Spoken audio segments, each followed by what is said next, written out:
During the early 80s, Americans were victims of domestic terror on two fronts: the Unabomber attacks and a wave of Tylenol poisoning. Now, decades later, an FBI investigation is making some people wonder if those deadly crimes just might be connected. CBS News correspondent Cynthia Bowers is in Chicago this morning with the very latest on that for us. Good morning.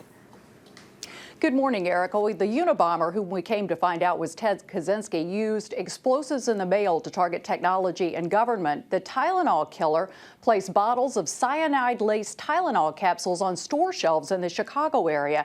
Now authorities are trying to find, or more likely rule out, a connection between the two cases.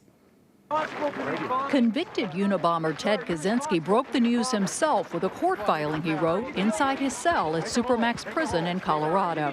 Kaczynski revealed the FBI wants, quoting now, a sample of my DNA to compare with some partial DNA profiles connected with a 1982 event in which someone put potassium cyanide in Tylenol.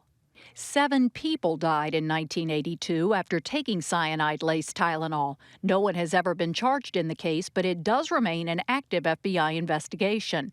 Kaczynski has denied any involvement, writing, "I've never even possessed any potassium cyanide." But he's refused to voluntarily supply a DNA sample. Sources say Kaczynski is not a suspect, but the FBI wants his DNA to definitively rule him out.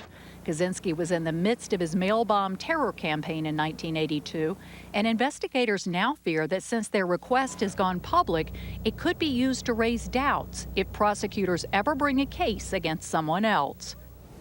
Former Chicago Police Superintendent Richard Breezak, who long believed the Tylenol case was the perfect crime, is now cautiously hopeful.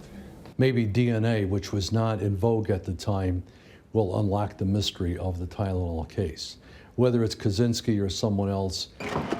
The DNA issue emerges as Kaczynski's personal belongings are being auctioned online by the U.S. Marshal Service. Kaczynski unsuccessfully asked the courts to stop the auction and claims his journals will show he had nothing to do with the Tylenol case. Now, this move to collect a fresh sample of Kaczynski's DNA suggests the FBI may be in the process of tying up potential loose ends, which could be good news, meaning they are making progress towards finally solving that 29-year-old Tylenol case. Erica? Cynthia Bowers, you mentioned the fresh sample. So is there already some DNA? Yes, there is DNA on file, but prosecutors fear that if they try to bring a case against someone else and that defense attorney argues that this DNA is degraded, that might not be strong enough to rule Kaczynski out. So getting fresh DNA is the best way to go, and it means they may be close to a break. Cynthia Bowers in Chicago this morning. Thanks.